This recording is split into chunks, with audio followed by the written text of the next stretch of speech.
अस्सलाम वालेकुम, it's me Mushahid Haider. हम dos and don'ts quick safety guide में देख रहे थे। आज हम टॉपिक देखने लगे हैं ब्रेजिंग सेफ्टी। इंडस्ट्री में ब्रेजिंग एक आम कंसेप्ट है जब दो मेटल्स को ज्वाइन किया जा रहा होता है। तो ब्रेजिंग के दौरान क्या इश्यूज आ सकते हैं और आपने एज ए सेफ्टी रिप्रेजेंटेटिव क्या देखना है, उसके लिए पहले आपको ये समझना होगा कि ब्रेजिंग में कौन कौन से कंपोनेंट्स हैं। देखिए, जब ब्रेजिंग होती है दो मेटल्स होते हैं, ये जो आपको ब्लू में नज़र आ रहे हैं। एक उसमें फिलर मटेरियल होता है जिसने दो मेटल्स के दरमियान रहकर उसे आपस में फ़िक्स करना है। एक टार्च होता है एस्टेलिन, जिससे हीट निकल रही होती है, आग निकल रही होती है।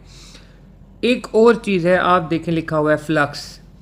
अब जो फिलर मटेरियल होता है उसके जब हम फ्लक्स लगाते हैं, ये बेसिकली एक केमिकल कोटिंग है और इसका बेनिफिट ये होता है, अब ये जो फिलर है जिसने इन दोनों मेटल्स को नीचे आपस में जोड़ना है, अगर इसमें इम्प्योरिटीज़ रह गई हैं, इसमें ऑक्सीजन ट्रैप हो गई है, तो वो फ्यूम ज़्यादा बनेंगे। जब फ्यूम ज़्यादा बनेंगे, आप इनहेल कर रहे होंगे और ये जो मेटल होते हैं बहुत टॉक्सिक्स होते हैं, इनमें पता नहीं कौन कौन सा केमिकल हो, जैसे कि कैडमियम हो सकता है, निकल हो सकता है, उसके फ्यूम्स अगर आप इनहेल करेंगे तो बहुत इशू होता है।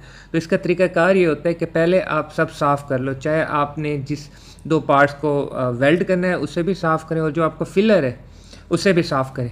साफ़ करने के बाद आपने उस पर फ्लक्स लगा देना, ये केमिकल कोटिंग होती है। और जो जगह गैप है जिसे आपने वेल्ड करना है, टॉर्च ऑन करके, मतलब टॉर्च चला कर वो फिलर रखेंगे, वो चीज़ फिल हो जाएगी। अब यहाँ सिर्फ जो मेन समझने वाली बात ये है, जो फिलर के गिर्द हमने फ्लक्स लगाया हुआ है, ये स्टोरी बेसिकली ये है, अगर हम फ्लक्स नहीं लगाएंगे, इसमें कोई इम्प्योरिटीज़ आ गई, कोई केमिकल्स दूसरे इंट्रैप हो गए, तो जब ये वेल्डिंग हो रही होगी इससे फ्यूम निकलेंगे, उस फ्यूम के निकलने की वजह से वो हमारे हेल्थ हाइजीन में इश्यूज़ हैं।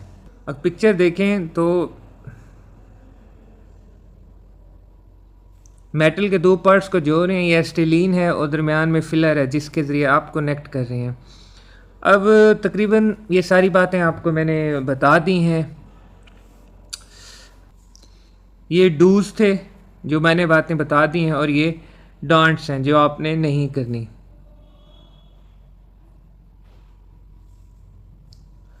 जो डर्टी पार्ट है उसे ब्रेस ना करें, जैसे मैंने कहा। क्यों?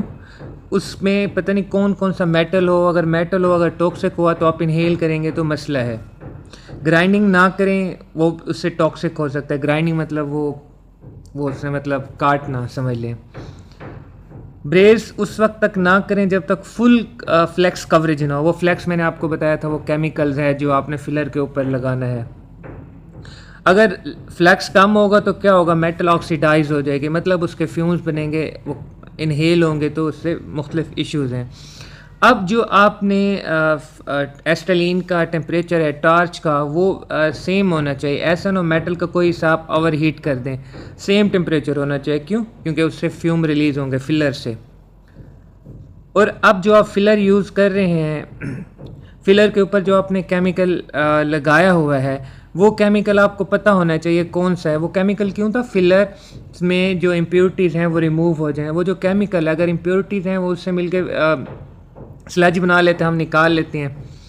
अब अगर वो जो फिलर है अननोन मेटल है या कैडमियम है, कैडमियम प्लेट, तो उससे क्या होगा? कैडमियम तो वैसे ही खतरनाक है, उसके फ्यूम्स बनेंगे, आपके लिए ज़्यादा मसला है।